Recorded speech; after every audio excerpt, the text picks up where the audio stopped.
Good evening, everybody. Welcome to this episode of Stumble in Success and Failure. What do they mean? And there's a lot of things that are attributed to success and failure, which I really want to talk and discuss about tonight. I think it's a good topic, really, and I think it's a good conversation to have. Let me just adjust my microphone here. And so I welcome everybody again to Stumble In, episode 10. I am your host, Denny Cool. I will be entertaining you for the next few hours. And I wanted to start it a little bit earlier than 7. I like 6 o'clock. It seems to be a good time. Anyways, hope everybody's having a great week. We're halfway there, as they call it, hump day, I believe. It's a Wednesday, guys, so just, kick back, relax. You're more than welcome to chat. I will respond as much as I can. If you are in the live chat, I'll try to answer your questions if you have any, okay? The podcast, for many people now, I haven't been able to do it weekly like I've been wanting to. Only because we have a lot of different shows going on. We have the Friday night live entertainment show, and of course we have the very popular DCG radio, where every Sunday from 5 to 8, it's all members music. And it's a live radio broadcast where we feature exclusive music from our members. And then we have the radio request line and just a whole bunch of things. So I try doing my podcast whenever possible. And again, I welcome everybody. Again, if you have any questions or you'd like to chat with me, I will try to respond to them. I just seen Eagles Flight pop in, Judy. Hey, Judy. Yeah, I wanted to try 6 o'clock. I know it works better for a lot of people. Because, again, for everybody out there, we have a worldwide membership. Now, there's a difference. What is membership versus subscribers? Subscribers are those who subscribe to your channel, as every content creator knows. But we also have, aside from that, we have a private email membership, and those are exclusive to our members. They get certain benefits. They get to do themes, contests, challenges, updates on different things. So there's a difference between subscribership and email membership. And again, tonight, I really wanted to touch on this. I think that we all go through some dilemmas in our lives. And a lot of us, myself included, we are faced with a lot of times, especially now, we're faced with a lot of times, do you sacrifice one thing to do something else? Or do you try something, and if it doesn't work, you beat yourself up. You think you could have done better. You didn't follow through enough. Or maybe you seem to fail at a lot of things you try, and then of course you get discouraged. Or you may also think that success is to have certain things in life, or to be in a certain place in your life. And I'm going to discuss that because I think that it's very important. And again, I'm no professional by any means. For all of those out there that know me, they know my character, they know my personality. You guys know who I am and what I'm about. And I'm going to discuss what I think. And again, this is an opinion-based podcast. You are more than welcome, whether you agree or disagree with my thoughts and opinions, to share yours. That's what this show is about. It's about sharing your thoughts, sharing your opinions. And then, of course, I will try to get to them. And then I will decipher to me what I think makes sense in my mind. Now, I don't have to agree with everybody, nor does everybody have to agree with me. But that's the great thing, though, about having communications. We're going to talk a little bit about that, too. The great thing about doing, for me, a chat podcast is because on the Friday nights, that's our live entertainment show where we feature artists from around the world. And then my funny side comes out, my goofiness, my childlike attitude. It's the spontaneity that I get to have fun with, right? That excitement. And then our radio shows, which is live. It's a live broadcast. There's no video. There's no chats on my end. My co-host, her radio handle, her handle is KitKat, 2T's. And her and I, we will host the show live, and we talk back and forth. We talk about the artists we featured, their music, and just different things. So it's a fun 3 hours of members' music. And so the Wednesday night podcast is all about me expressing my thoughts and opinions, my viewpoints on different things and different topics. And I will never, ever put any type of political spin on any shows that I do. And there's obvious reasons for that. So we refrain from all that. But it's a place to get away. Kind of, if you, again, if you have difference of opinions, fine, share them. But kind of just maybe think a little bit differently, or think about something maybe that you never thought about before. And hopefully when the show is done, maybe you can walk away feeling a little bit better about yourself, or maybe you changed my mind in my opinion about something. So the interaction, I think, is good. I think it's really good to have differences of opinions. I think it's good to be able to express those differences of opinions without having to get into a disgruntled debate over it. I would say that there are so many people, and we go through it too. We have certain people that may disagree with how we do things, the way we do things, and that's okay, But if you can't have a respectful debate or a respectful argument about something, then, it's kind of pointless, isn't it? Because then all you're doing is arguing and nothing's getting resolved. And hi, Kat. Speaking about Kit Kat, there she is right there. Yeah, she's my beautiful co-host on the radio show, DCG Radio. And again, that's every Sunday, 5 to 8. But if you can't have meaningful conversation, then, maybe you shouldn't have it. All right? But again, that's not what this show is about. It's not to debate political. It's not to get into arguments or nothing like that. Agree, disagree, like it, don't like it, share, don't share, right? That's what we're here for. Yeah, that's all the time.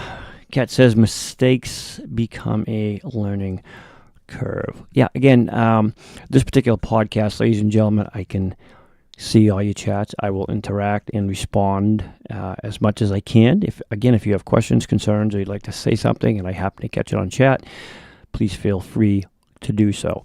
So when I opened up, I was talking about success and failures.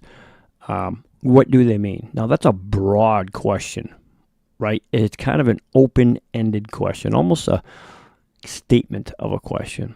Why do I say that? I want you to really think, even if you're watching live or you watch the show later, but I want you to think to yourself and take some time to really think hard. And whether it's after the show, during the show, tomorrow, whatever.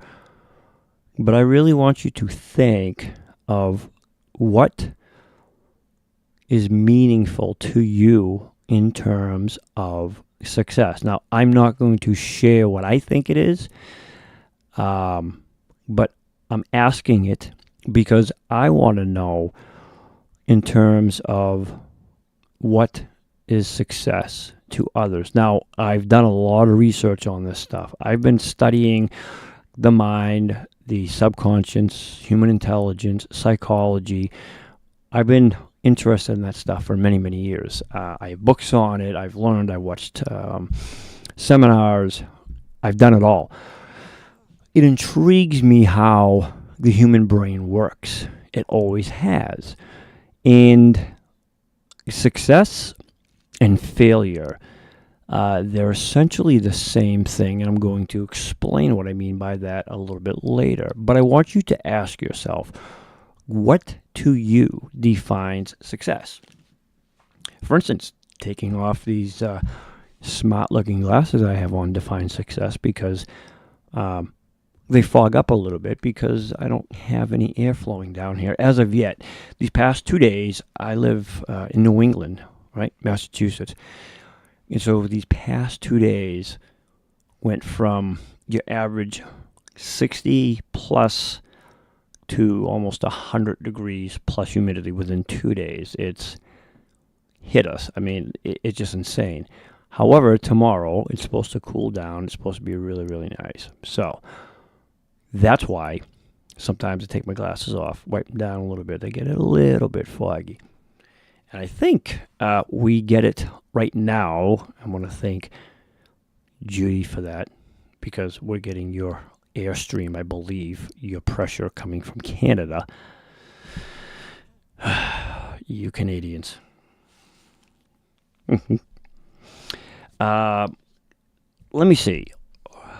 Okay, so Kat says, on job interviews, I was always asked, what do you think your biggest success story? I'm sorry, what do you think your biggest success story? Always caught me off guard.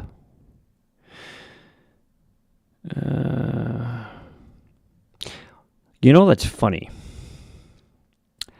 Because I remember those questions, Kat. As a matter of fact, I'm going to tell you something that I used to get asked all the time. And I'm sure you guys did too. So did you ever go for a job interview? And one of the most ridiculous questions, and I'll tell you my response, but one of the most ridiculous questions I ever got asked all the time in an interview is, so tell me, if hired, what makes you a better candidate than the next or the other people that have applied? Now, I want you to think about that question for a second. And then I want you to type in what you would think I would, or how I would respond with an answer. So, what makes you more qualified or a better candidate for this position? Okay, I really want you to think about that question because it was asked all the time. It's one of those most common questions. Or what Kat posed on job interviews, she was always asked, what do you think your biggest success story is? And it always caught her off guard. But they do that for a reason. And then she also goes on to say, my event industry was broad and it had tons of successes. Yes. But here's the thing, in my opinion. So when asked that in a job interview, and a lot of times it would aggravate the employer or whoever it was that was interviewing me. And I always said that whenever you go in for a job interview, and I tell this to people all the time, you are interviewing them. So, in other words, you may be a great fit for that company. However, is the company a great fit for you? So when I used to teach these classes, they weren't large, but they were, relatively good size when I talked to people and all that. Is the company a good fit for you? Because you got to understand something, and that still applies, is when you're asked that question, what makes you a better candidate? Why do you think you're a better candidate? My response was very simple. I don't know, because I've never met the other candidates. I don't know what their qualifications are. I don't know who they are. So I can't tell you why I'm better. I don't know if I'm better. And they would always look at me, yeah, but so would you think that you're a better fit over them? Again, my answer to you is I don't know. How can I give you an answer judging other people that I have no idea who they are, what their skill set is, their qualifications, their personalities, their attitudes? Like, I don't know any of that. And so it's kind of the most ridiculous question I've ever been asked. And it used to get asked all the time. And also, yeah, Kat, that's one of them. What's your biggest success story? Tell me, what was your biggest success in life? Well, not being here is definitely a success. So can I go backwards?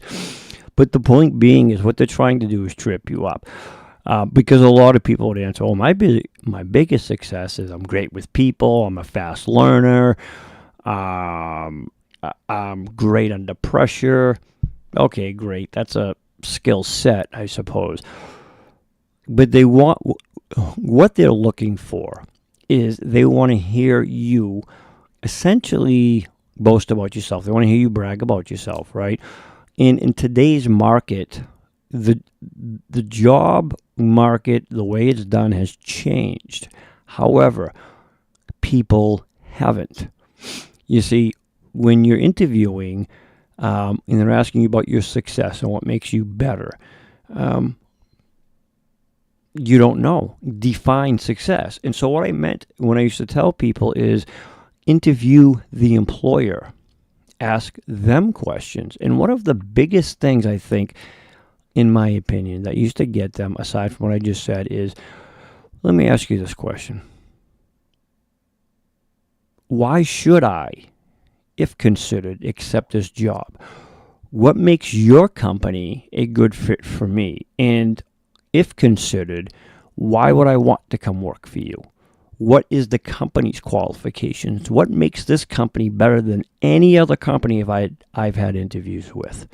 You see, right away, you're turning it around and you're making it about the success of you. That success of you is, number one, you know what you want. You know your worth, okay? And that's part of what we're going to go over.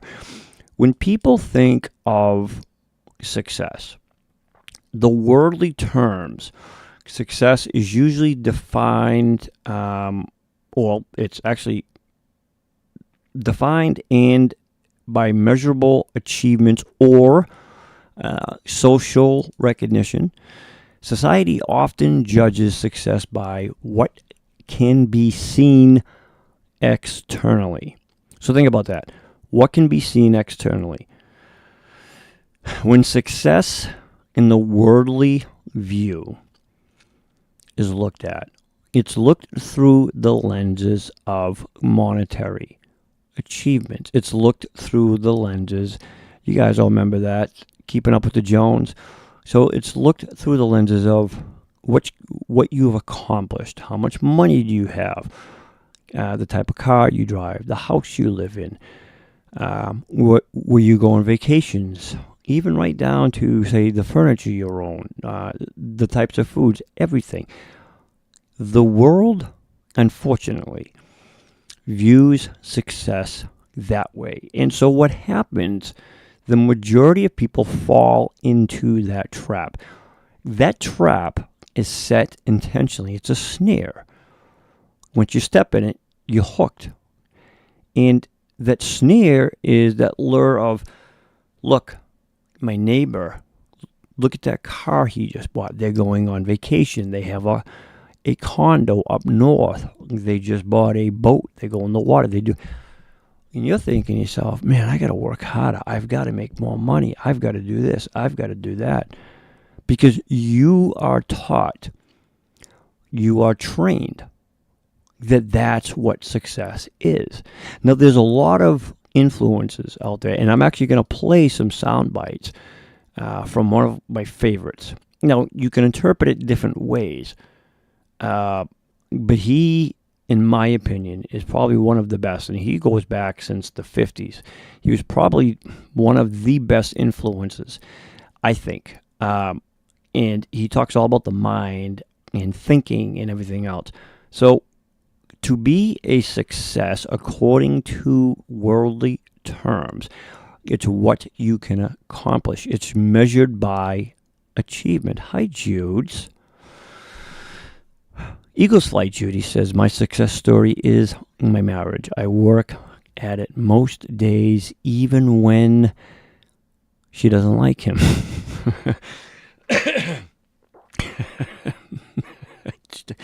Judy, sometimes you try to have a serious show here, but it just doesn't work out.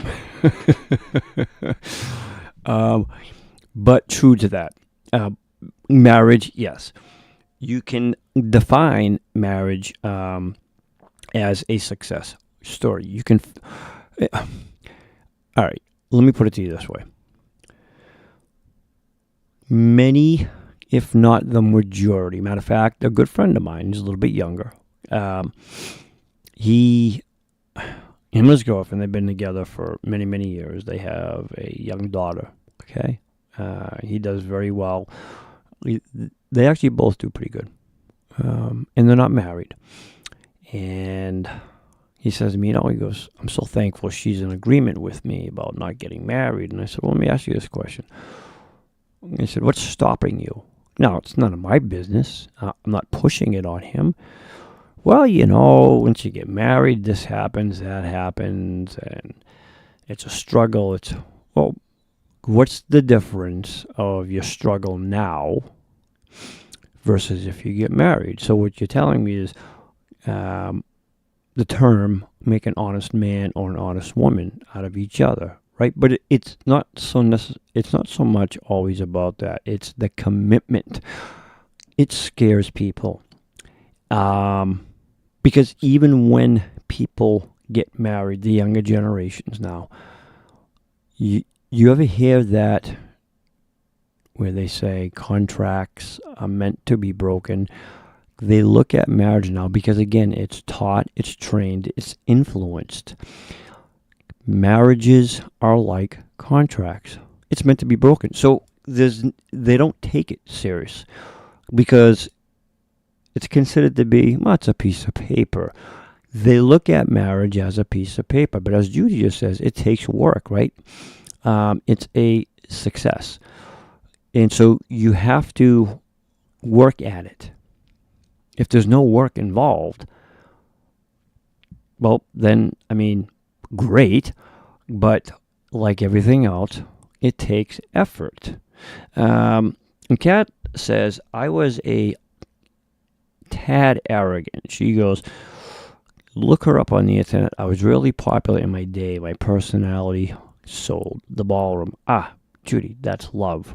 Good day, bad day, says Kat. Well, here's the thing. What you did versus what you do are two different things. To get back to that marriage real quick, yes, marriage is work. You're going to have good days, you're going to have bad days. I'm not giving advice on marriage, but what I am saying is for those out there, maybe you were married, maybe you are married, maybe you're contemplating getting married, okay? It's work like anything else. But the differences I found is unlike a job. People say, oh, it's like a job, you got to work at it. No, it's not. Because unlike a job, if you don't like it, you can find another job, right? But when you're married, it's not like, oh, if I don't like it. You can. Obviously, it's so easy now. You just get up and find somebody else to marry. That's not how it should work. Let me put it that way. If people committed through the good times and the bad times, the longer you make that sacrifice on both ends. Now, it can't be a one-way street, nor should it be. But sometimes, unfortunately, it is. But it takes effort from both sides, right? But if both sides contribute, you find that as time goes on, it gets a little easier, doesn't it? It's not as frustrating. Why? Here's one point that defines success. Success in one way. Now let's get out of the worldly view, but success in one way is having a thought, a desire. Let's call it a dream.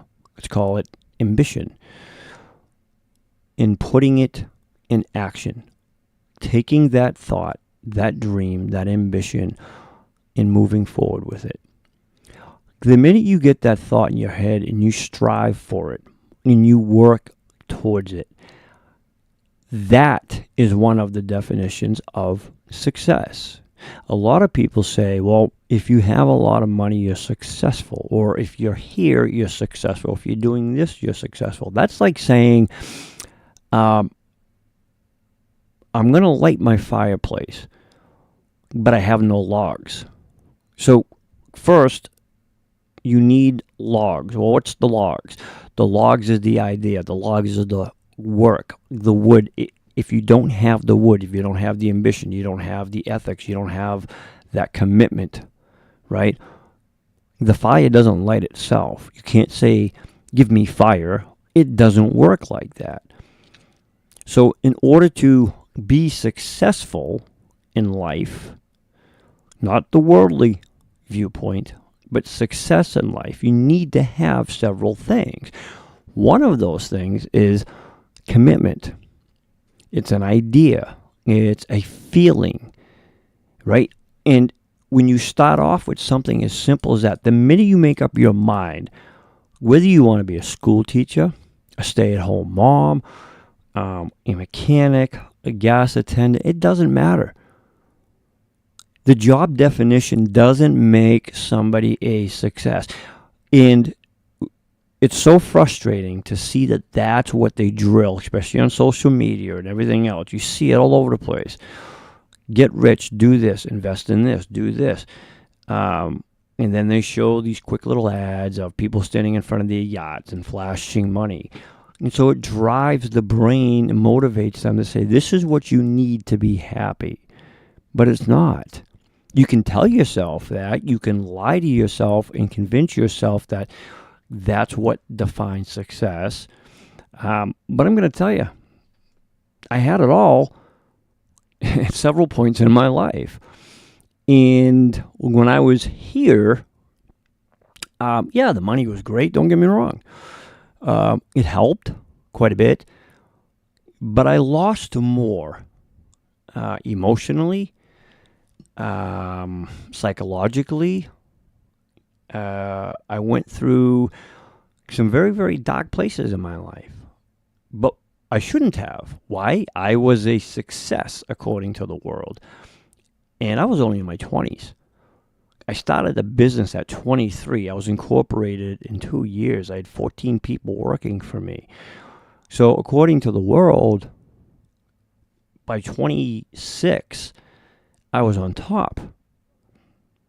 So why didn't I enjoy it? Why didn't I feel happy? Why didn't I feel fulfilled?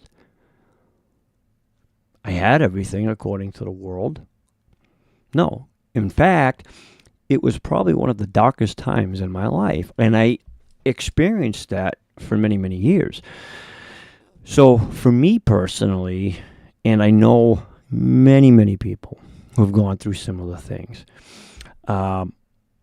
So again, success really defines determination, ambition. You have to have, number one, you got to have a love for yourself. You have to have respect for yourself. You have to like yourself. When you look back and you get remorse, maybe you did something, as Kat pointed out, back in the days, Probably, maybe Kat was full of herself. Maybe she was, on cloud nine, whatever it was, just as an example. When you think, and you're like, the things I did back then, man, not so proud of it. Okay? That's yesterday. This is today. And so if you don't love yourself, if you can't forgive yourself, that's one of the toughest things to do. But what happens? You have success, and then you have failure. So all that time, you had all that success. But when you step back and you look now it becomes a failure in your mind, because you're looking at it as if I did all this. I hurt this person. I used. I lied. I'm not saying this is always the case. I sacrificed family. I sacrificed precious time with loved ones. I had to give up this, whatever it is, okay? Whatever you feel remorse or regret about doing, you start thinking in your head that was a failure, that you are a failure. But there's two different kinds of failures, and I'll explain that. But what I can tell you is, from personal experience, it's very easy to get sidetracked into that way of thinking. It's very easy to have that mindset that whatever it is that you did, it could have been yesterday. Okay? Success from that is moving forward. Letting go, as hard as it is. We all go through it. I go through it myself. Letting go of what happened. It's done. You can't change it. You may be able to patch it up. You may be able to correct some things, fix a little bit of the broken pieces, but you're never going to replace it.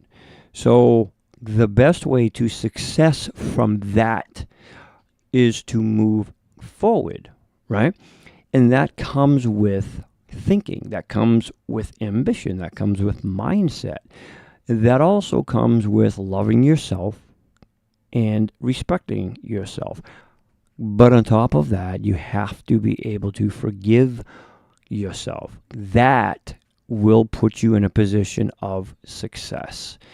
Not the success that the world says is achievement. That's how the world measures it. And it says here, let me see. Jude says, I'm a bit of a micro gal these days. If I can put a smile on someone's face or give them a laugh that brings brightness to her day. She says she loves a good belly laugh. And Kat also says, yes, I have thoughts in my head. I could laugh from memory. And see, that's a good thing. It's always good to do. And of course, Jude responds to her. Yeah. But then Jude also says, being at the top of your game usually only has way one, and it's usually down. That's an interesting statement, Jude, because I'd like to know what you mean by that. I have an idea, but I don't want to jump to conclusions, but I do have an idea of what you mean by that.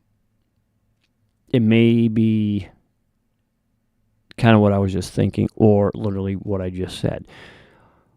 But here's the cool thing, is when you look at it, when you look at success and you look at failure, you guys ever hear people say, I've never failed, or failure is not an option? Did you ever hear anybody say that? I'm just curious. I have many, many times. What do you think they mean by that? Do you really think that in their minds, they honestly think that there's absolutely no room for error, that failing to them, it just doesn't happen in their world, in their mind? I wonder.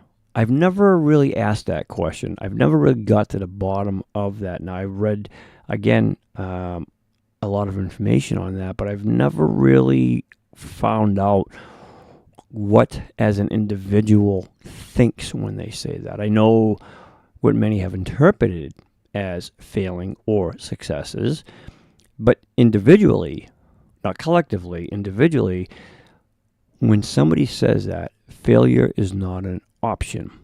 And they mean it. They are just, I mean, they're adamant. They mean it. Failure is not an option, right? What do you think they mean by that? Like, what's in their head, in your opinion? What do you think they mean?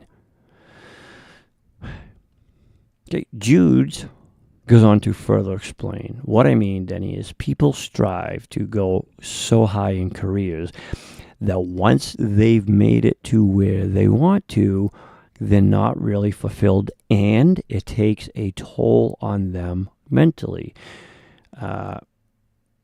Judy, Eagles Flight, says, usually when I was a manager of a fast food, the bosses said ITV. Oh, the bosses said it. Okay. You didn't understand what ITV was. I thought it was like some slang, but I understand what you're saying. So Judy says when she was the manager of a fast food, the bosses said it. Yeah, okay, so what they're referring to, actually what Judy just said, is that no room for failure. Failure is not an option. And I think, not sure, when somebody says that, I think one of the things I have to ask myself is, do they really understand what they're saying? If they did, then I don't think they would say it. Why is that? Because it's impossible not to fail. You have to. So if you're a manager, if you're an owner of a company, or you have a business, small business, big business, if you're a stay-at-home mom, stay-at-home dad, a cook, a bartender, a gas attendant, whatever it is, if you have family, right, you have kids, you're married, whatever, there is no way you can't not fail. You ultimately 100% have to fail. And I know there's probably going to be some people, because I've had emails sent to me before, or even in chats, saying I'm wrong. And again, that's fine. You can debate me in your mind all you want and have a disagreement with me all you want. But statistically and scientifically, it's impossible. You have to, and you will fail. And you're probably thinking, Denny, why are you saying that? That's kind of a pessimistic thing to be saying. Aren't you supposed to be optimistic? Sure, I am. That is optimistic. Let me explain to you why. Failing is learning, as many of you already know. Okay, it's kind of a thing you learn in second grade. In order to succeed, no matter what it is, in order to succeed, you have to fail. Does that mean, like I said earlier, there's two different types of failure? Does that mean the same thing? No, it doesn't. In order to succeed, you have to fail. And many may think, yeah, but I don't like failing. I'm not a loser. Well, that's a far cry from being a loser. Totally two different definitions. The meanings aren't even the same, so there's a huge separation there. Okay, it's like an ocean and a sea. They're totally different. The first the first failure, okay, and the second failure. Here's the first one. So the first failure is somebody who never or hardly ever tries, meaning you have this thought in your head, but you know what? That's too tough. I can't do that. What's the point of trying? Well, then yeah. I mean, you're never going to know until you put forth that effort, but you have to continue with it, right? But the difference is, and it gets a little confusing, the difference is when you sit back, and believe me, I know people, there's actually some in my family, when you sit back and you kind of want, as a lot of people do, the universe listens. The universe is a living, breathing entity that hears all, knows all, and that's fine if that's your belief. I'm not putting it down. What I'm saying is, essentially, you're wanting something to happen without you trying. There's a term for that. Okay, that's called entitlement. Why? Because you feel as if though you don't have to put forth that effort. You don't have to have any ambition, any desire. And sadly, it's taught. It's a learned experience. It's something that is taught to us depending on the environment you grow up very early on, whether it be the media, family, friends, wherever it is. You're taught that, and it gets drilled into your head. So you're not trying because automatically you're thinking into yourself, I can never do it anyways. Well, yeah, that's a failure because you've never started. So it's failing. The other failure is when you're trying and you trip. Matter of fact, the next time you trip, you may break a leg, right? But it heals. You get back up and you walk again. And you do that over and over again. And you may not make it to that destination that you started off doing. But here's the great thing, guys, about success and failure. Success is when you're on the road to somewhere, no matter what it is that you want to do. If you love doing something, that's a success. If you're trying to do something, if you're happy doing something, that's a success. I have found when you're starting off at point A and you want to get to point D, because point D is the ultimate goal. That's where you want to be, okay? But somehow along, you end up going on to point B, get a little sidetracked. Then you go on to point C, okay? Get a little sidetracked. Now you're focused back on point D. But here's the amazing thing. You skip right over D and you go straight to E. Why is that? Because sometimes starting off to do the thing that you thought was what you wanted to do, you find that along the way, something else is more interesting. It's something that you find more enjoyable, that you truly want to do, that's in your heart, that fulfills you. So you're heading towards a new success. Meanwhile, you took all these different excursions, different routes, you kind of went off that straightforward focus a little bit. And so you failed. You failed along the way. You took different routes. It didn't work. But the point of it is you kept going until you found what worked. And so for a lot of people, unfortunately, when they get sidetracked like that, they let it affect them. And they think that because of that they are ultimate failures, that they'll never do anything in life or succeed in life. But little do they know that they're already succeeding because they're trying to do it.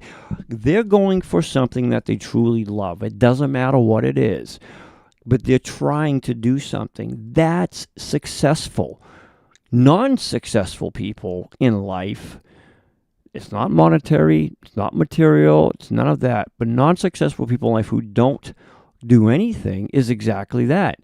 You can't fail and get to the success that you want to get to and be happy in life if you don't continue. If you just don't do it, You're never going to fail. How can you fail if you're not doing anything? You see my point? So it throws people off because once they hit that stumbling block and they take all these different exit ramps, they never get back. They just stay there. It's kind of like they went at this rest area and just said, you know what, I'm out of gas. Car's broke down, I'm done.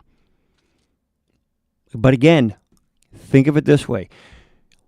You got to that exit. You got that far. That means you are succeeding. Take a little break. Grab something to eat. Refuel. Get back on the road again. That's successful. So what? You failed. Good. It's good that you failed. Because that failure, it strengthened you. It taught you a lesson. And you learned something along the way.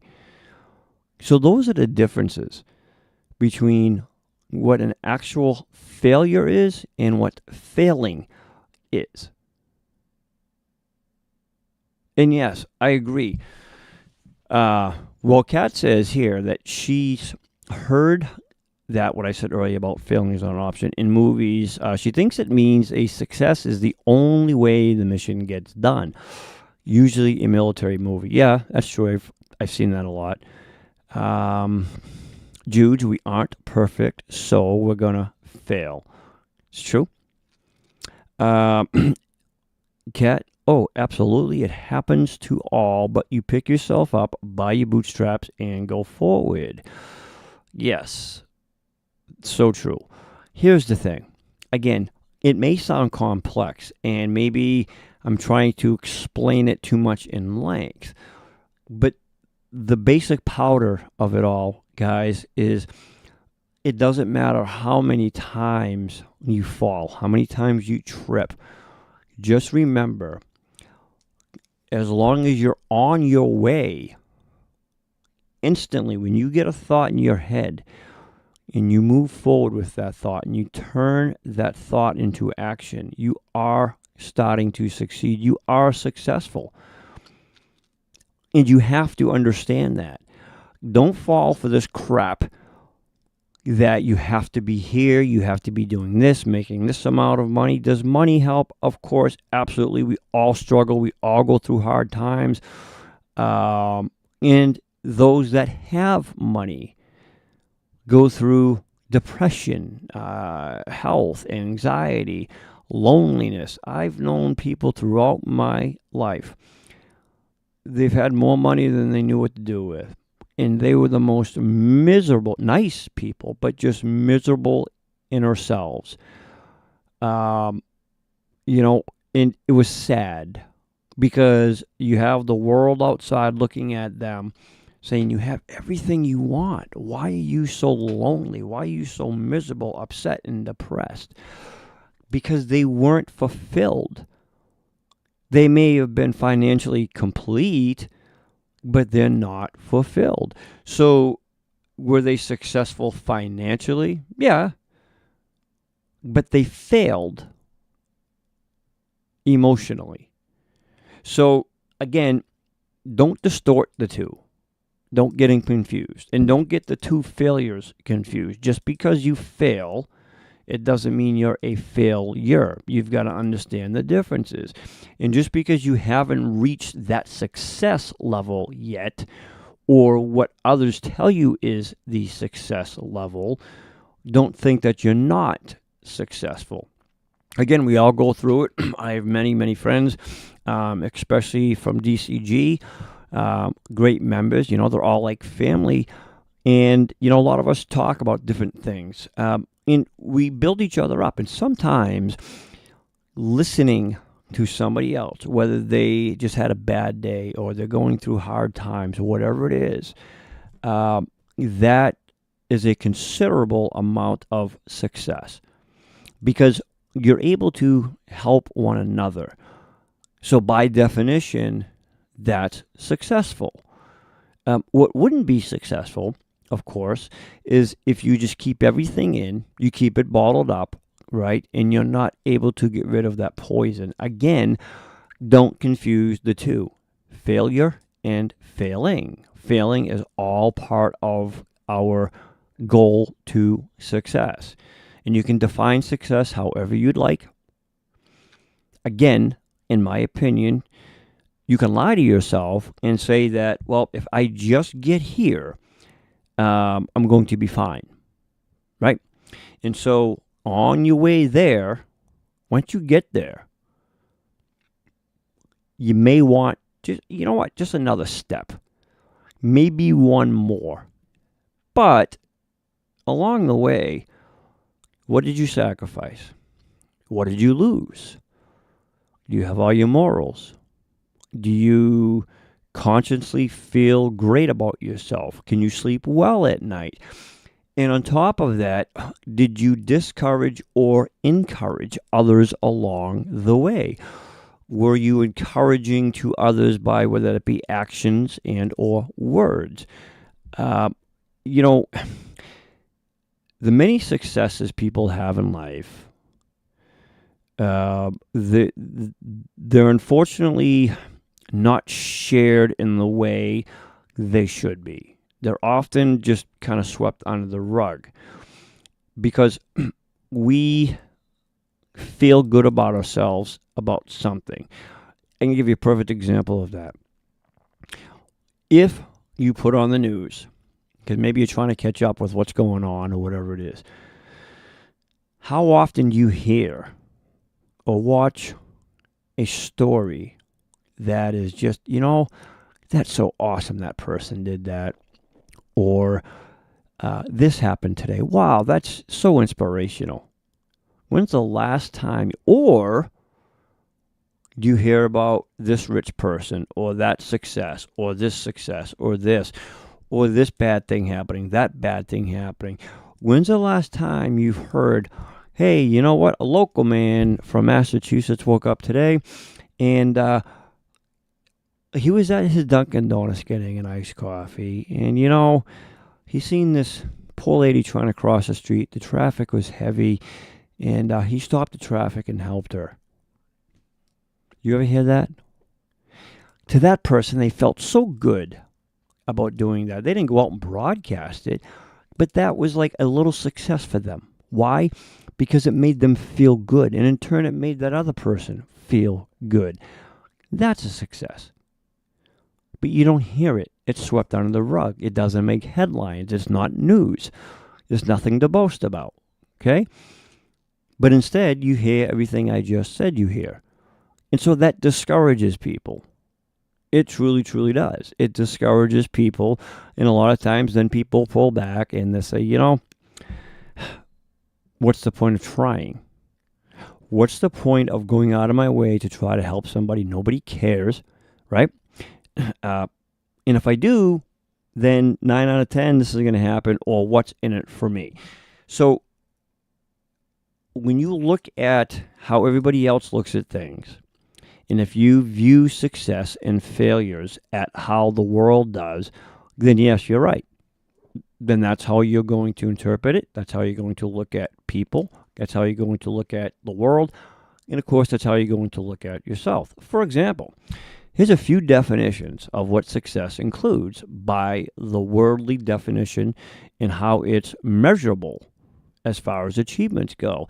You have wealth and financial security, career status or power, fame or popularity, ownership of homes, businesses, or possessions, educational accomplishments, influences over others, physical appearances or lifestyle, awards, titles, public recognition. So take, for example, someone successful if they built a profitable company, became well-known, achieved professional status, accumulated wealth, and all of the above. That's kind of how it's measured by the world as far as achievements go. Now, everything I just said to you, what's funny is I've never read anything published that says everything I just said. Is happy, works hard at their marriage, loves their kids, loves their family, does kind things for others, goes out of his or her way to make sure this one's taken care of. You don't hear that. You don't read that. because that's not considered to be an achievement. That's not considered to be a success. Or this local man, he did so good today. He was outside all day making sure that that gas station was working and everybody was getting their gas. If you heard something like that, people are like, okay, so what? Big deal. He pumps gas. That's how they would look at it, unfortunately. But instead, if you heard, oh, this guy, he just purchased 50 gas stations. He made $150 million last month. Oh, I want to be that guy. You see? They don't want to be the guy who's helping somebody else out. They don't want to be the guy that's working at the gas station and pumping gas. Because in their mind, he's a nothing. He's a nobody. He's not a successful story. He's a little dude. They sweep him under the rug. But I'm telling you right now, the most powerful people on this planet are the ones with a kind heart and the ones that are willing to put themselves below other people, to put others higher than themselves. What does that mean? That means that you don't rate yourself above anybody else. You don't put yourself above anybody else. I'm going to give you just a little example. Not getting religious here. But you all familiar with the scripture when Jesus washed the feet of his disciples and they said, "Teacher, why are you washing our feet? We should be washing yours." Son of God's washing his disciples' feet. A perfect man washing imperfect. The point in the lesson was he didn't put himself, he could have, and of course I'm using a very high example here, but he put himself at level to show the humility that he had. And so we need to do or try to do the same things with others. Put yourself in check. Put yourself in humility. We're not better. I don't care what you do for a living. I don't care how much money you have. I don't care your status, your education. It's irrelevant. The most successful and powerful people on this planet are those of who I just said. They're humble. They put others ahead of themselves. They think of others. They go out of their way for others. And they're not selfish. Those are the most powerful people on this planet. I'm not talking in terms of money. Those are successful people in life. Not the people that are making the billions of dollars. Eagles Fly Judy says, when I was a manager, I worked shoulder to shoulder with my staff. I was no better than they, and they made it a successful team. And Judy's so right. That's what it's all about. It's not, excuse me one second, guys. I got to kind of turn this thing down a little bit. It keeps binging because I get notifications. I should have shut them off. But she's absolutely right. I did the same thing. And I'm sure that takes, here's the funny thing, is it takes humility, doesn't it, though? It takes, you have to have, in my opinion, you have to have a humbling attitude. You have to have, not that you can't have pride, but you have to have a humbled pride. You know, kind of like, you're not above everybody else. You're prideful about who you are. You're respectful about who you are. You take pride in your work. You take pride in your home. You take pride in what you do, how you dress, how you look. That's pride. You're not so proud that you can't be around this person, or you're not so proud because you have a higher position than somebody else, and you feel greater that you're not equal to them. No, to me, that's ignorance. That's not humility. However, it does take humility. It takes discipline to become humble.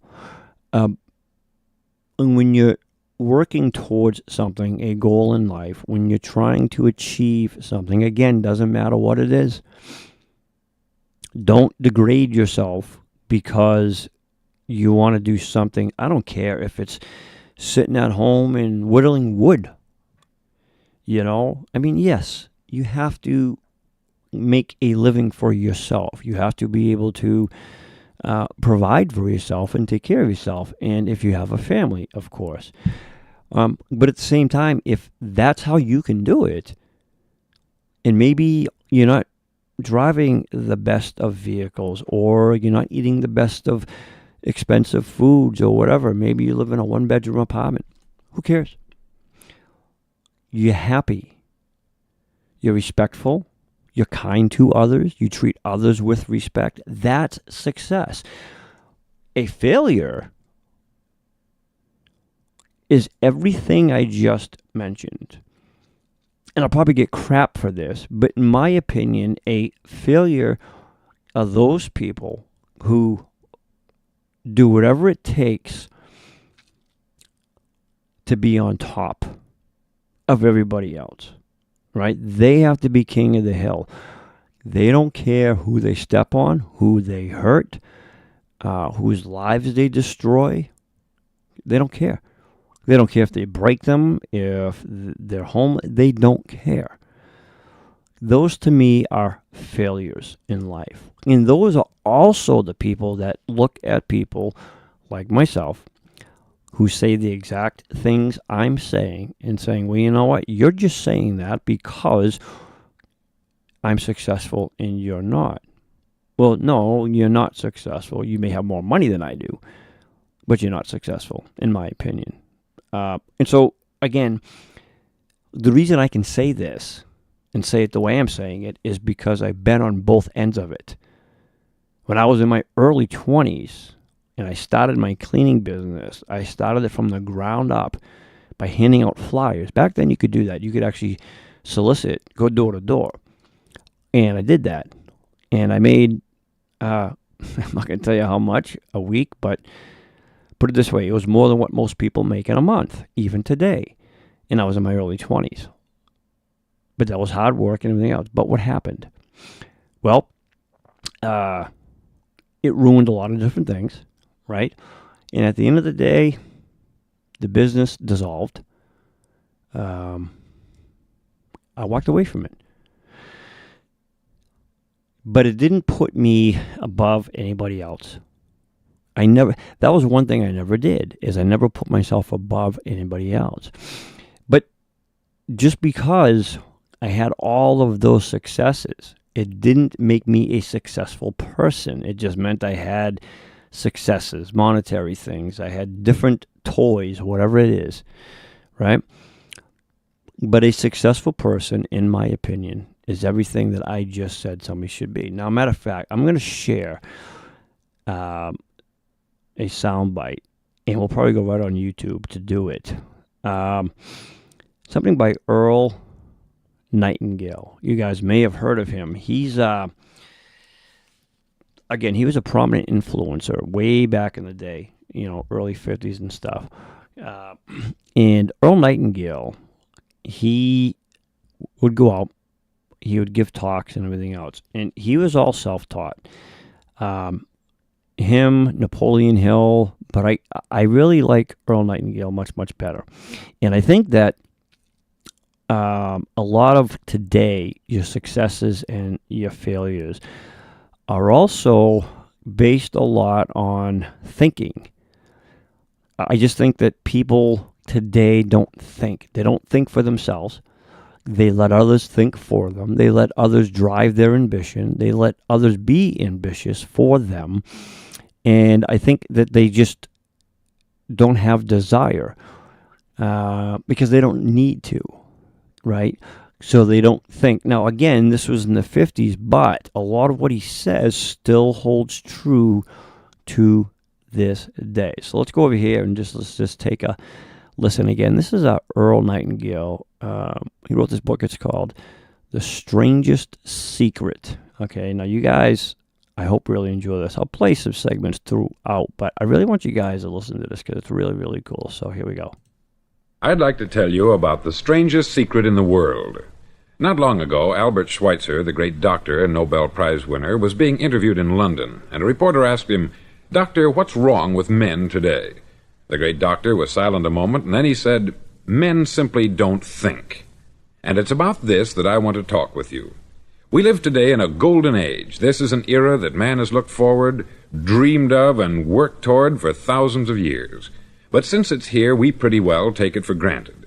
We in America are particularly fortunate to live in the richest land that ever existed on the face of the earth, a land of abundant opportunity for everyone. But do you know what happens? Let's take 100 men who start even at the age of 25. Do you have any idea what will happen to those men by the time they're 65?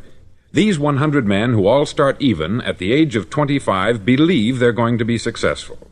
If you asked any one of these men if he wanted to be a success, he'd tell you that he did.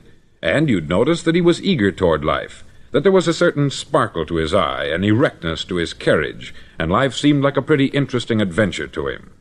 But by the time they're 65, 1 will be rich, 4 will be financially independent, 5 will still be working, 54 will be broke.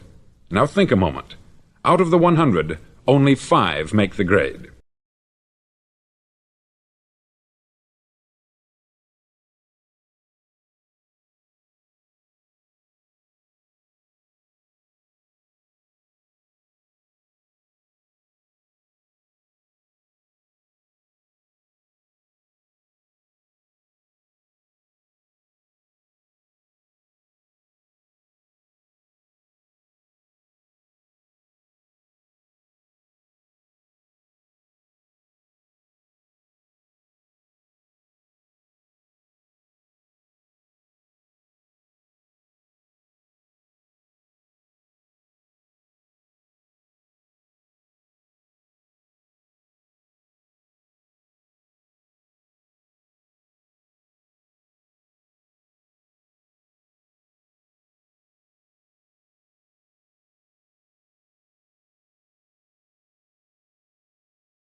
Why do so many fail? What has happened to the sparkle that was there when they were 25? What's become of the dreams, the hopes, the plans? And why is there such a large disparity between what these men intended to do and what they actually accomplished?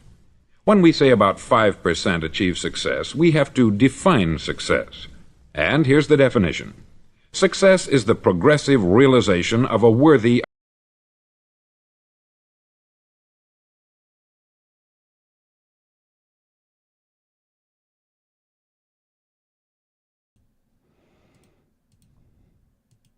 Okay, you guys couldn't hear what I was saying there earlier because the mic wasn't on. What I was saying is you heard him talk about being rich and success. He wasn't, or it's not making the point of having money is success. What you're going to hear him say, okay, is he's going to define success. Now, again, this is coming from a very prominent influencer. This is when influencing was influencing back in the day, when thinking was, in my opinion, at its best. Okay, so I really want you to pay close attention to what Earl Nightingale says next. Okay, ideal. If a man is working toward a predetermined goal and knows where he's going, that man is a success. If he's not doing that, he's a failure. Success is the progressive realization of a worthy ideal. After speaking at Google, Lululemon, and NYU, this is the one thing I would focus on if I wanted to be a highly paid speaker in 2026. Rollo May, the distinguished psychiatrist, wrote a wonderful book called Man's Search for Himself. And in this book he says, the opposite of courage in our society is not cowardice, it is conformity.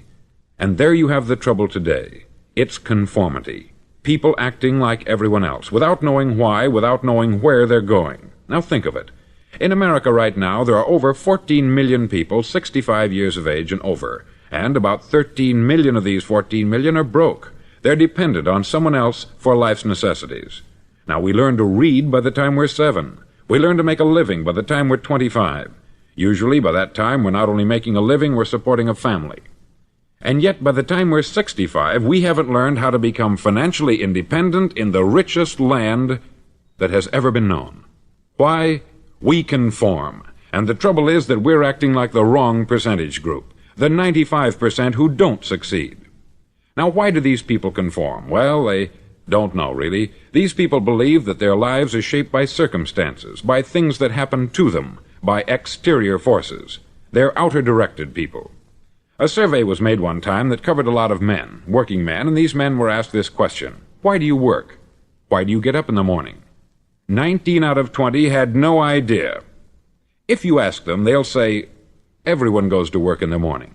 And that's the reason they do it, because everyone else is doing it. Now let's get back to our definition of success. Who succeeds? Okay, so, yes, I know, Judy, I had no sound. Thank you for kindly reminding me. Those are key points right there. Is that he talks about, yes, rich, money, and everything else. But that's not his messaging. Okay, he's giving you an example of a percentage of people. And did you catch that when he said conformity? Okay, what we were talking about earlier is when I said that a lot of people, because of media, their environment, their surroundings, are taught that this is what you have to do, right, in order to be successful. And then a lot of people get trapped into that. And so he's going to define a little bit more. And again, this is going back. I mean, this is old school, influencing. Okay, he's, in my opinion, probably one of the best speakers I've ever heard. In his voice too, it's like it just soothes you. He's got a nice speaking voice. But let's listen to what he's talking about in defining success. The only man who succeeds is the man who is progressively realizing a worthy ideal. He's the man who says, I'm going to become this, and then begins to work toward that goal. I'll tell you who the successful people are. A success is the school teacher who's teaching school because that's what she wanted to do. The success is the woman who's a wife and mother because she wanted to become a wife and mother and is doing a good job of it.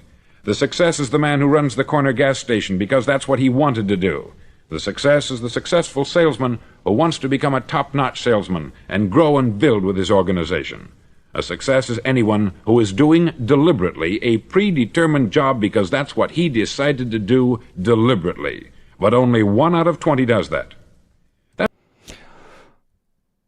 Did you guys hear all that? It's a predetermined. See, Jude said, I'm rich in life because of the people I chose to have in my life. That's another definition.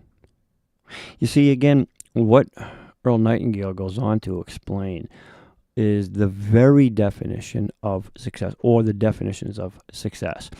And when people, in my opinion, get misguided, and that conformity sets in, that way of thinking where everybody else does it, so I have to do it. And he posed this question where his study was done. Why do you get up and go to work every morning? Well, it's because everybody else does. It's what you have to do, right? That's conformity.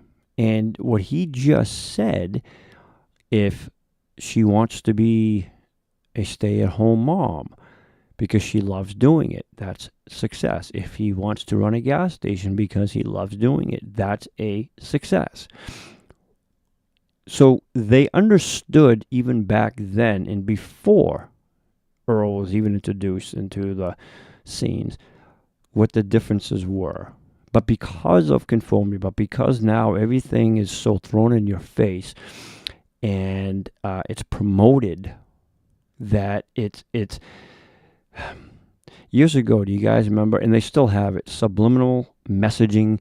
If you're watching a movie, they have these little images. You wouldn't really see them, but they'd kind of scroll across the movie screen or something.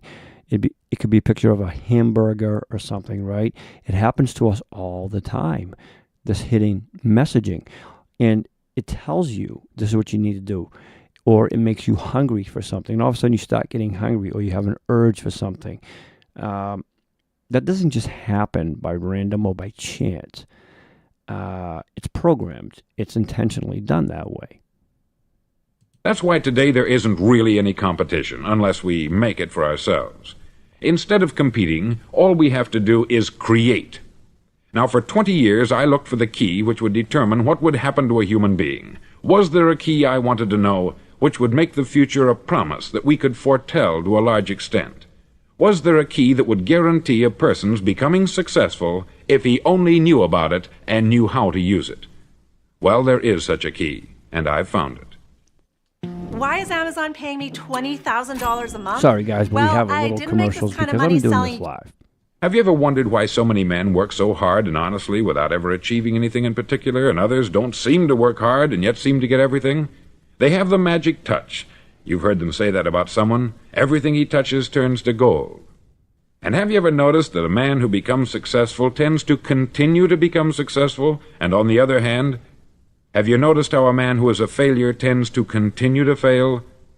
It's because of goals. Some of us have them, some don't. People with goals succeed because they know where they're going. Now think of a ship leaving a harbor, and think of it with the complete voyage mapped out and planned. Okay, I want you to listen to this next point. It's really, really good. And again, I'm playing these sound bites from him because I'm trying to drive my point home about success and failure. And I want to really help distinguish the differences in what defines success. Again, this was understood years and years, probably thousands of years ago, but of course, back then with media, and he was on the LPs, records, and stuff like that. You could buy his LP or what have you, or his books. But I want you to listen to this analogy he gives. I think it's really, really good, and I think it will really help you to understand the difference in success. And what you heard him say, how some people just seem to not try at all. It's like they have the Midas touch or whatever it is, right? Everything just comes to them. It's not necessarily true in that way. What he's trying to say is that they have a goal, they have ambition, they have a dream, they have a desire. They're striving for something, but it's not just about what they want, right? But it's all mindset. It's what their ambitions are.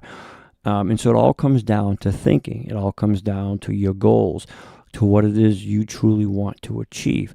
Versus other people, they never formulate any type of plans. And so they'll go throughout life. And again, it doesn't matter what it is, but they'll go throughout life just never having anything planned out. Now, you don't have to have it perfect, but they just have no idea. So they're just never trying at all because there's no ambition, there's no goal, there's no plan. But listen to this analogy. I like this one a lot because it really, really drives home the point. The captain and crew know exactly where it's going and how long it will take. It has a definite goal. 9,999 times out of 10,000, it will get to where it started out to get. Now let's take another ship, just like the first, only let's not put a crew on it, or a captain at the helm. Let's give it no aiming point, no goal, no destination. We just start the engines and let it go. I think you'll agree with me that if it gets out of the harbor at all, it will either sink or wind up on some deserted beach a derelict. It can't go any place because it has no destination and no guidance. It's the same with a human being. Take the salesman, for example. There is no other person in the world today with the future of a good salesman. Selling is the world's highest paid profession, if we're good at it and if we know where we're going. Every company needs top-notch salesmen, and they reward those men. The sky is the limit for them. But how many can you find? Someone once said, the human race is fixed, not to prevent the strong from winning, but to prevent the weak from losing. The American economy today can be likened to a convoy in time of war. The entire economy is slowed down to protect its weakest link, just as the convoy had to go at the speed that would permit its slowest vessel to remain in formation. So what's interesting about that is when you listen to him, and it goes on, is that it's not necessarily about knowing exactly what it is you want to do right off the bat, right? But it comes down to your thinking. It comes down to ambition. It comes down to believing in yourself and knowing what you want. When you made the analogy about the ship, I thought that was really good. Think of it this way. When you draw up plans, say you want to build a house, okay? If you don't draw up any sort of plans or have a blueprint as to what direction or how this house is going to be constructed, you're kind of going at a whim here, right? You're just building at random. 9 out of 10, it's not going to work out so good for you. You probably won't even get the frame started. But when you draw up a plan, you make the blueprints for it. It may take you a while to get there, okay? But you have a plan. You have an idea of what the house is going to look like, the material you need to use, how it's constructed, the cost, so on and so forth. And that's like what it's like for us. So to be successful in our own lives, personal or otherwise, we have to have a blueprint. We have to know where it is we're going. And we may not always get to the exact destination. We may have detours, as I mentioned earlier. We may get some challenges along the way, right? But if you stick to that mindset, that you have a blueprint, you have a plan, this is what I want to do. Again, doesn't matter what it is, but this is what I want to do. You will achieve that success, and that success comes from within. But if you never draw up a plan, if you never have a blueprint, if you never have an idea, a goal, an ambition, you're never, ever going to fail in order to get to that success.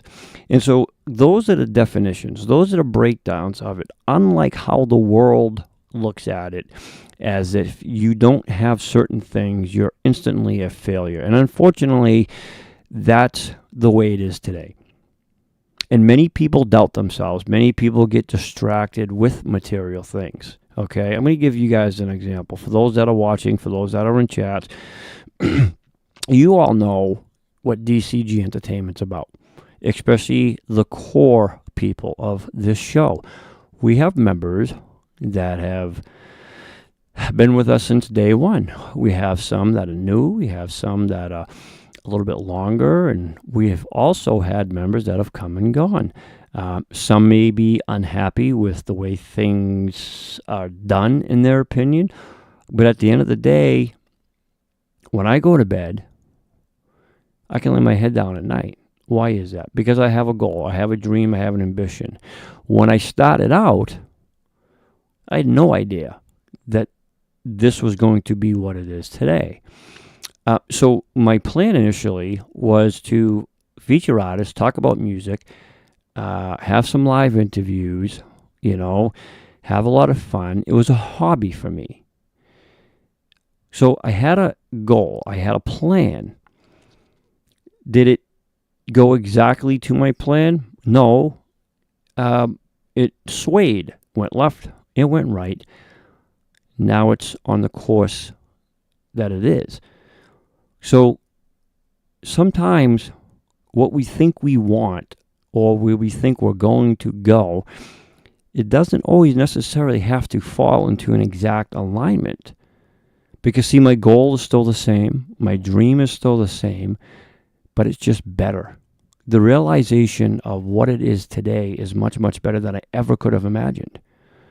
So, was it a failure because I didn't do exactly what I wanted to do initially? Absolutely not. It's more successful because along the way, I failed so many times. We literally started from zero all over again many, many times. We learned. We did things that didn't work out. We lost people. We gained people. And so we've learned what works, what doesn't work. So we failed. But after each failure, we succeeded with something different, something better, something new. That's the differences. If I never started this and just sat and said, one day I would like to do this. This is what I've always wanted to do. I just never did it. then I would have never failed. I would have never learned what I learned. I would have never met the people I've met and had the experiences I've had. So those are the differences. It's Judy, you're right. It's exceeded my expectations, many other people's expectations. Kathy says, my Mark was a car salesman. His car sales was really good for years. Mercedes and Kia awards and recognition dinners. Started in 1999, she says. Yeah, well, that's the thing. It's whatever it is we do. You can take your losses, and you can suck it up and say, you know what, I'm a loser, right? Or you can take your losses and suck it up and say, I failed, but what did I learn from that failure? And so I'm going to move on, but I'm still going to keep that same goal in my mind. This is what I want to do. And so along the way, like I said, you're going to branch off to the left, you're going to branch off to the right, you're going to fall, you're going to have a lot of things happen. But that goal, the ambition, that thought, that desire is still in you, and that's what you want to do, so you're going to continue to do it. And that's the difference, guys, of somebody who just doesn't do anything, never tries, never has a thought in their head. They may have a dream of what it is, but they never put it to use. They never put it to action. And here's the other thing. Sometimes when you start something, or you have a desire to do something, or you have a thought to do something, and maybe you do it for a little bit, very short period of time. Maybe it's for a month or two, and it's not what you thought it was going to be. What I would say, what I would recommend is, and again, it could be anything. Maybe you wanted to bake this fantastic cake because you never did it before. You want to bake a 3-tier cake. And so you start, you go out, you buy all the ingredients, you take the time, you read, you watch videos. And every time you're doing it, you're like, oh, it's coming out warped. It's not baking the way I want it to. It's not forming, whatever it is. So after about your 6th or 7th time, like, you know what? I'm just never going to bake this 3-tier cake. It's not going to work. I just can't do it. And you stop. Don't do that. Give it a break. Take some time. Give it a little bit of rest. Maybe write some different things down. Maybe try a different way of baking it. Maybe try different ingredients. But give it some time. Take a break from it, right? And then go at it again slowly. And what you're going to find is maybe the first 6 or 7 times there was something that you were missing, something that you weren't getting, right? And so if you pick it back up again, it doesn't mean because you stopped that you're a loser or that you failed at it. No, you're going to fail. But what that means is you succeeded because you learned something. And whatever it is that you learned, you're now taking that to the next level. And you're going to try it again. And then eventually, you're going to get there. You're going to bake that beautiful cake that you've always wanted to bake. And now you know how to do it. And then you're going to move on. You're going to go from there. And maybe it's something that you never want to do again. The point being is sometimes we have to just kind of take a break from things. I've done it, even on the shows. I've had to take breaks. Because we all need that little reflection. We all need to take a little us time. And I am one that doesn't allow myself to do that. It takes effort. It's a lot of discipline to really say, you know what, I need to stop. I have a very difficult time doing that. And there are many people who can't do that easy. So I recommend doing that, guys. Take a little break. Now, I want to know from those that are in the chat there tonight, is that when you, if you can remember, okay, when you started out, whether it be in your career, life, whatever it was, when you started out, what is it? Can you think back of what you thought you really wanted to do for a living, what you wanted to become, what your goal was? Like, what was your desire? Did you want to be a lawyer? Did you want to be a doctor, a firefighter, whatever it was? I want to know. I'm just curious as to what, if you can remember, I'm not talking when you were a kid, early adulthood. What was it you wanted to strive for? I'm curious as to what you wanted to strive for. I'll tell you what mine was. Well, there were kind of two things of what mine were.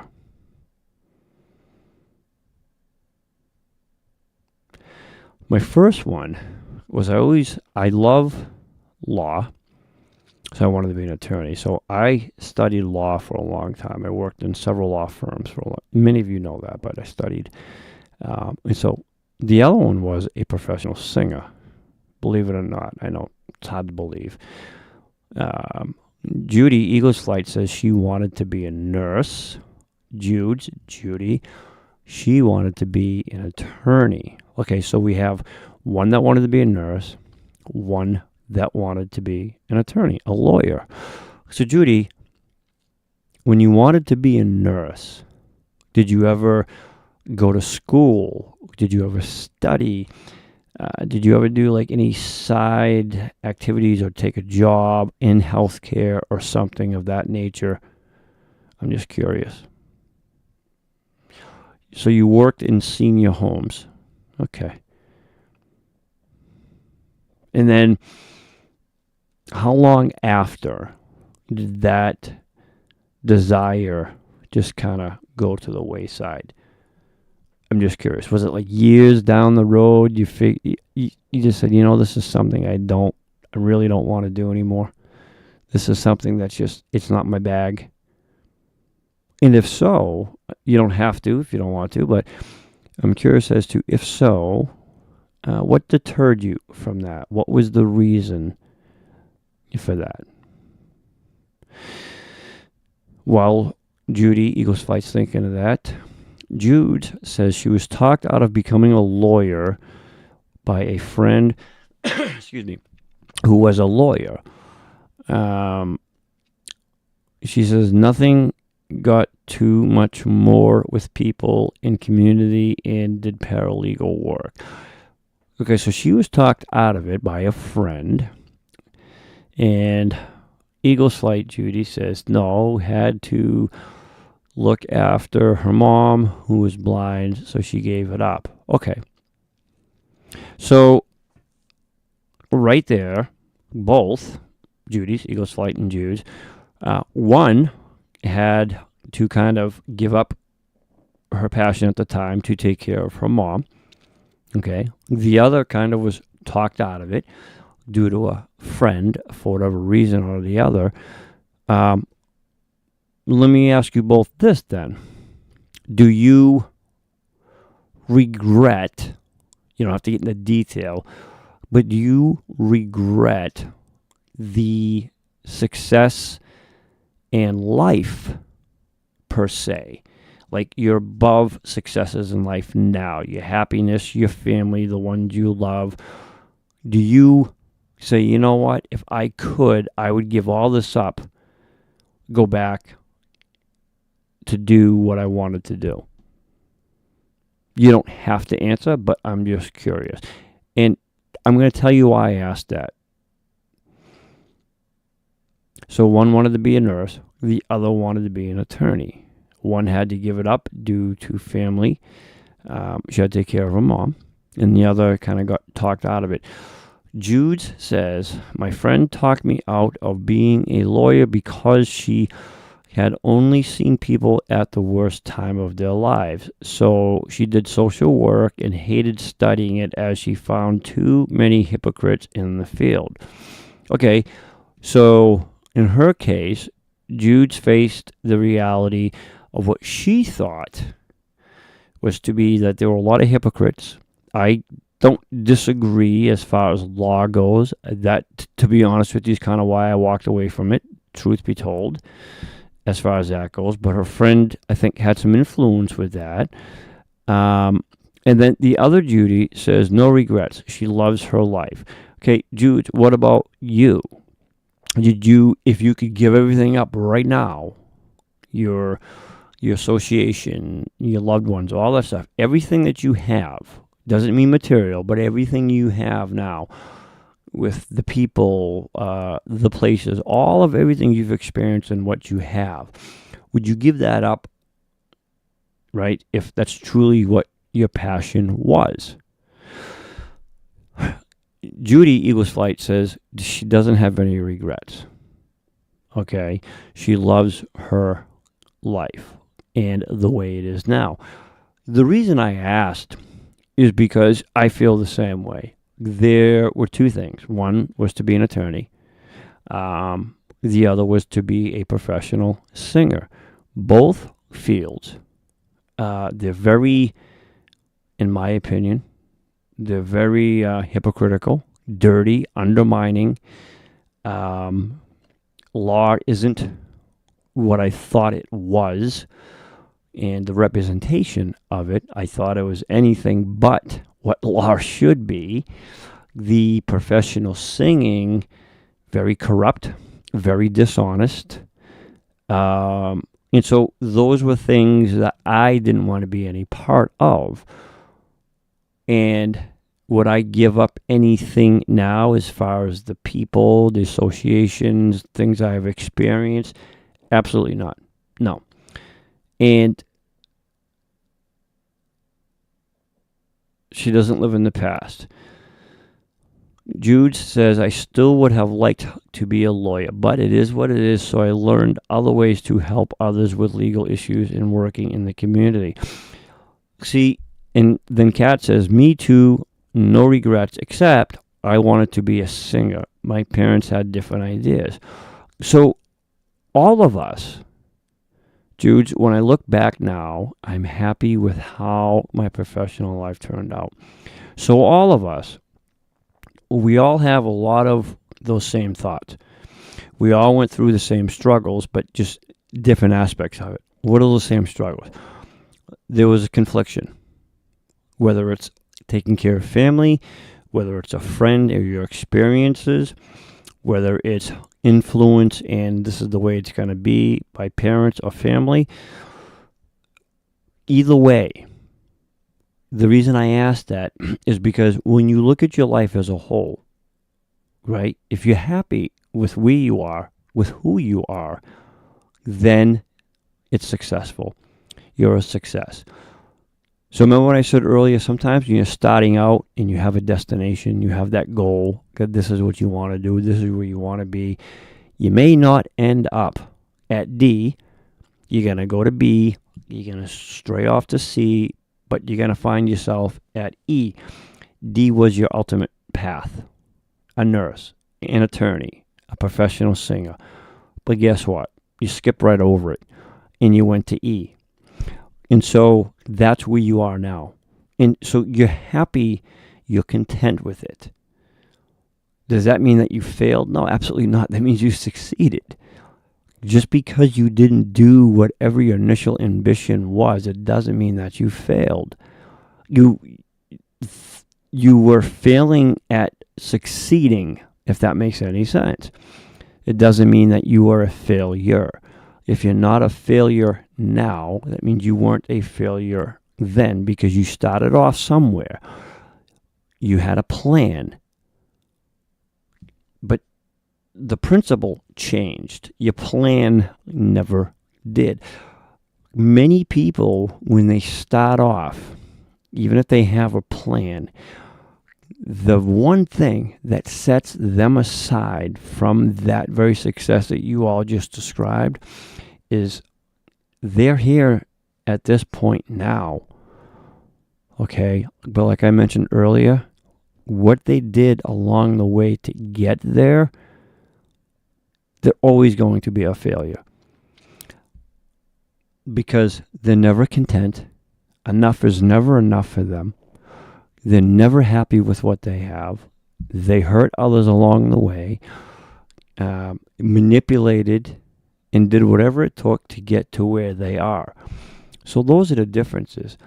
The people who end up to where they are and that are happy and that feel successful, that they feel loved and they're content,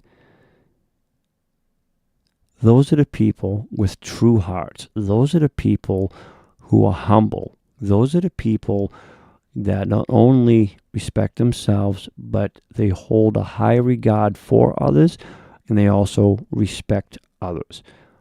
That's the difference, and those are the most powerful people in the world, because those people change lives. Those people make the difference. It's not the one who owns 15 yachts. Maybe he gives people jobs, but it doesn't change their life. It changes a financial situation, but it doesn't change their life. People who I just said, like these three in the chats, they change lives. Therefore, it makes them the most powerful people on this planet, because they actually made a difference along the way, whether they realize it or not. They're the ones, and still to this day, that change lives for the better. They do it out of the kindness of their heart. They're not doing it for selfish reasons, and they're doing it for the benefit of others. That's success. Those are successes. And if you think I'm lying here, well, then again, that's how you feel. You can agree or disagree. That's fine. But again, take a look at yourself. Take a really deep look into yourself and think of what it is that makes you happy. Think what it is that makes your heart content. Is it your money, the things you have? And then ask yourself, do I respect myself? Do I respect others? Would I go out of my way without asking for nothing in return to help somebody else? Would I help a stranger? If you can feel good about every one of those things, in my opinion, that's a successful person. It's not having anything more than somebody else. It's being true to yourself. Failing and a failure are two different things. We talked about that. So keep that in mind if you can. And when you stumble, when you make a mistake, when you mess up, you're going to fail. But you keep trying. And again, you may not end up to what it is that you wanted to do initially. But that's okay. It doesn't necessarily mean that that's where you're going to be.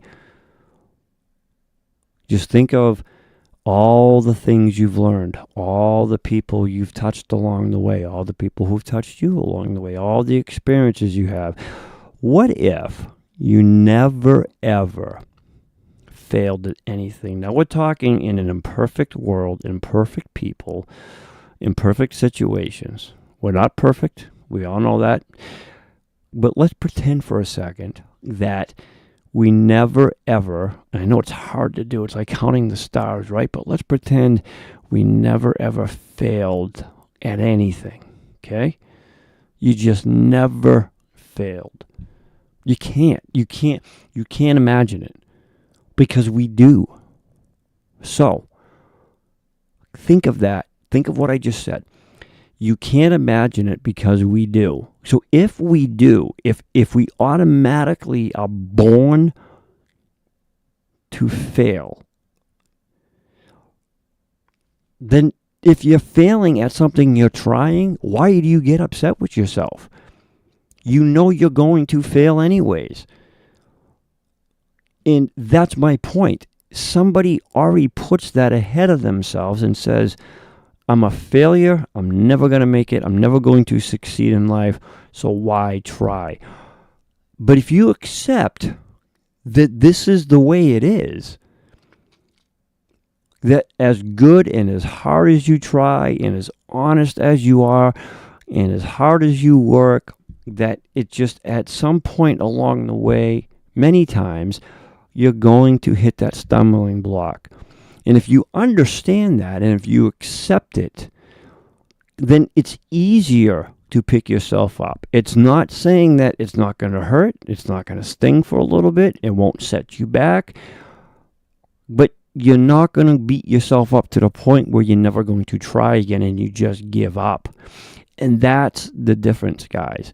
It's kind of like when you're born, you don't come out of your mom's womb walking. No, you have to crawl. And when you try to stand up, when you try walking, how many times, I think all of us here have kids, did they fall? Did they split their lip? Did they bang their head? Did you just say, you know what? My son or my daughter, you're never going to learn to walk. That's it. I give up. I'm going to duct tape their legs to the chair. I'm just going to sit them in a chair the rest of their life. They're never going to walk. Look at how many times they fell. Look at every time he or she stands up, they keep falling down.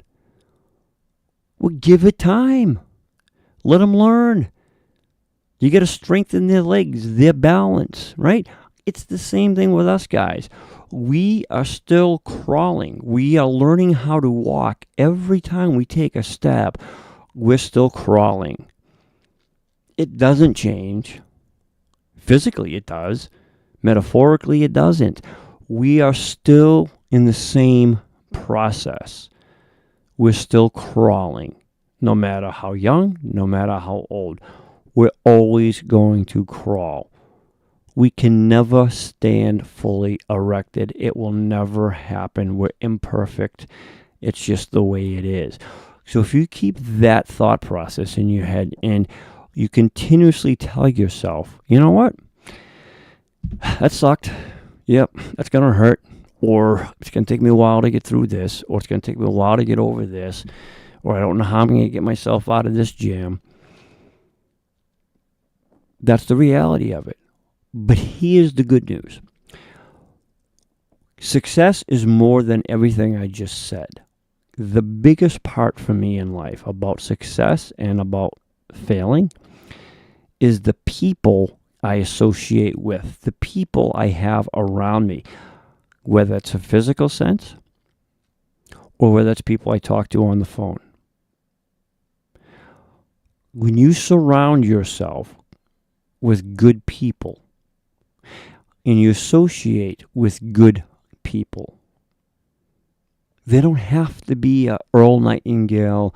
They don't have to be a billionaire. They don't have to be a top influencer.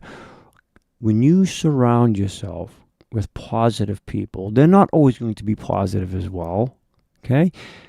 But when you surround yourself with good, decent people, that is the majority of your success in life. When you put yourself around disgruntled, pessimistic, just negative thinking people, like Earl Nightingale said, it's conformity. You become what you think of.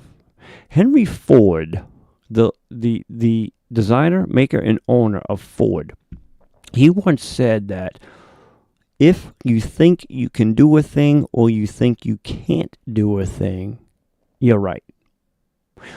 Think of your association that way. Right? As it says in the scriptures, bad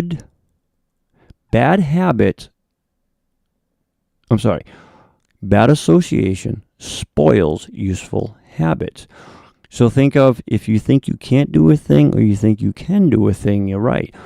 If you think you can do a thing, think of it in terms of the people you associate yourself with. If you think you can't do a thing, again, think about the people who you associate yourself with. In either situation, you're right. If you're putting yourself around bad people, negative environments, negative people, then you're going to become that. If you put yourself around positive people, positive environment, then you're right. You're going to become that. You see, that is one of the biggest successes in your life. It always will be. It's a fact. Bad association spoils useful habits. Good association kills bad habits. So to be successful in life as a person, not only do you have to, yes, respect yourself, love yourself, but surround those who are like-minded. See, that's success. That in itself is success. Kathy says, every day I wake, I'm thankful to be alive and happy to what the next day brings. John says, humility is an asset, not a failure. Good point. Jude's, if I never failed, Denny, I'd probably be a shell of a person I am today. Very true. John, you learn through failing. Apathy is like a slow death. Jude's, just sent you a John Denver song. Okay. John, you are correct. You are who you hang with. It's ironic. I don't know if John was here when we were talking about it earlier, but I was talking about the differences as to how sometimes you start off in one direction and you end up straying, right? You take a left, you take a right. Your goal is to get from point A to point D, but you end up going to B. You end up taking a little variance to C, but you skip right over D and you end up at E. And I gave a perfect example about when I started this show. It was a hobby. And back then it was just to feature artists, talk about music, music therapy, music influence, the power of music, its connectivity. It's still my dream, still my goal. It's still part of what it is I'm doing. But it didn't land at D. It skipped right over D, and it just went to E, and it's much more of a success story than what I ever thought it would be. And so that led into what I was talking about. Success is a big part of success in one's life, and feeling true about who you are and others, is to surround yourself with people who are positive and who do have a good influence. Because we all go through that. I said earlier, there's going to be times when we're going to strive to do something and it's not going to work out the way we want it to. But if we just stop, if we just give up, if we just call it quits, we can't fail if we're not trying. And so in order to succeed in one's life, to be that happy person, to accomplish self-worth, respect, dignity, humility, you have to try. You can't just sit back and feel that entitlement that something is just going to be handed to you. Unfortunately, it doesn't work like that. It's a give and take situation. And again, it's not to put anybody down who believes in the universe giving back or whatever else it is that they believe. That's not my point. That's not the mission of this show. It's to share opinions, whether you agree or whether you disagree. And that's my opinion. And that's my thought. Whatever it is that we do in life with ourselves or with others, I always feel if you're kind to others, then you have to unequivocally, most importantly, be kind to yourself. Because if you're not, it's impossible to be kind to others. You can't respect others if you're not respecting yourself. And you can't be kind to others if you're not being kind to yourself. That's the most important thing in the world, is to love yourself. Everything else will follow with effort. It doesn't happen easily. It's more difficult today than it probably has been since anybody can remember. But guess what? Again, when the difficult times hit, when the stressful times happen, when the anxiety sets in, when the depression sets in, and again, I can share that experience. I've gone through it. I go through it. But I've been blessed with friends that I never, ever thought in a million years that I would have spanned out throughout the entire world.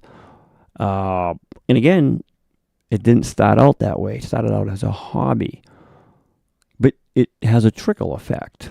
It doesn't just benefit myself. It benefits others in a collective way. So in a sense, we are all successful because when we help one, we're helping others. See, so it trickles, And to me, again, I can go to bed at night, rest my head knowing that the shows we did, the podcast, the radio, the chats, the conversations, they're there to inspire and help others. And it doesn't necessarily mean that everybody's going to agree with us, but everybody's going to like us. They don't have to. That's okay. We accept it. That's reality. But again, we all crawl. If you just gave up, or if you just sat your kid in a chair because every time they started to learn how to walk, they kept falling and bumping their head, and you just gave up and said, you know what, they're never going to learn. I'm going to sit them down because I'm sick and tired of them bumping their head all the time. We do the same things. We're still crawling. We still bump our heads. We still fall. We still trip, right? So in essence, we're kind of that toddler throughout our lives. We're still learning how to walk, and we're never going to get it right in this imperfect state. And that's okay. If we accept that, and we accept that when we start out to do something, we're going to fail, and that we just know that that's a learning curve, it's a process that we have to go through, then I think it's easier to accept as opposed to not accepting it and convincing ourselves that we just shouldn't fail, that there's no exception, there's no excuse to failing. And I think that once we accept that that's part of who we are, I think it makes it easier to deal with. That's my opinion. I could be wrong. That's right, John. Well said. You can't afford to be kind to others if you can't afford to be kind to yourself first. Judes, it's our safe space with like-minded people. Absolutely right. Kit Kat, the old adage, if I knew then what I know now, really holds true. Yes, it truly, truly does. John says, but you have to have gone through it to get to that place, Kat. Yeah, see, both can be right and wrong, right? But there's no, how do you word that? Both can be right and wrong, but there's no complete wrong. Meaning, in other words, what they both just said is right and wrong, right? So what Kat said is, if I knew then what I know now, okay, she said that holds true. That's correct. What John said, but you have to go through it in order to get to that place is also true, but in a sense, it's also wrong. What do I mean by that? Meaning, in other words, they both can't be wrong and right. They both can't be right and they both can't be wrong. It's a give and take. So if you never learned, or if you never knew, then how could you know now? If you haven't experienced it, you would never know what you know now. You see what I'm saying? So they're both right in that sense, and they both contradict each other in a right way. So in order to experience, in order to get to where you are now, you had to have had experienced it. And the wrong in that would be that if you never went through it, if you never experienced it, then you possibly can't be right about knowing what you know now if you never went through it. So failing is part of going through what you're going through. It's part of learning. It's part of experiencing. And that, my friends, is truly what makes us a success. Have a goal, have ambition, think independently, get outside of the conformity, be yourself. Don't just jump at a thought. Be open-minded, not closed-minded, but don't be gullible. Be rational. Use common sense. Hear others with compassion and respect. Don't judge, while yet don't allow yourself to be judged. Show humility, but at the same time, don't be proudful. Don't put yourself below others, but yet don't hold yourself above others.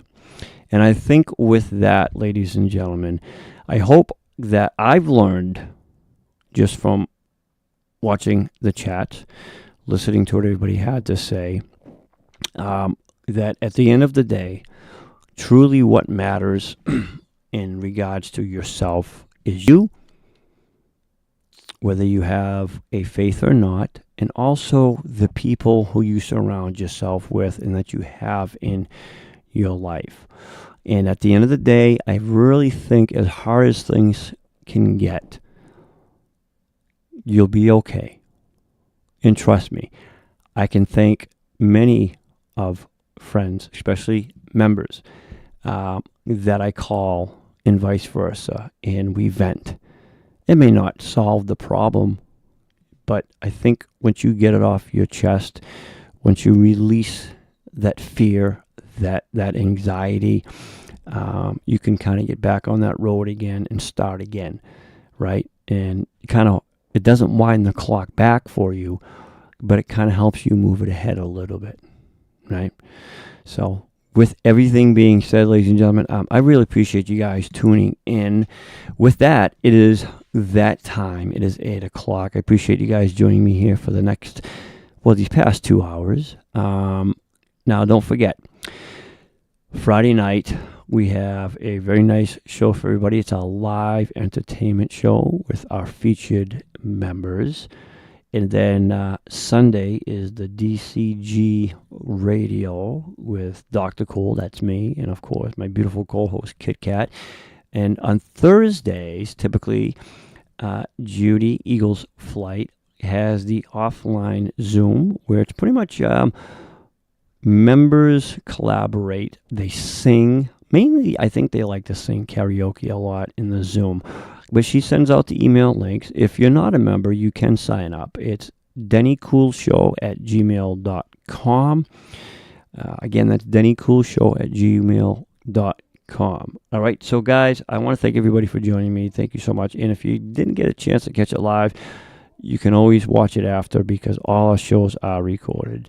So again, thank you so much for tuning in. Thank you for all of your feedback and opinions.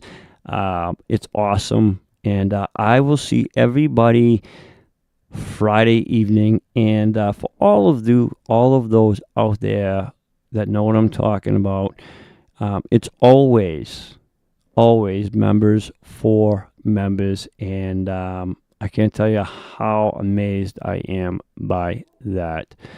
And so all of you, thank you. God bless. Remember, be kind to others. Most importantly, be kind to yourself. Have an awesome evening, guys.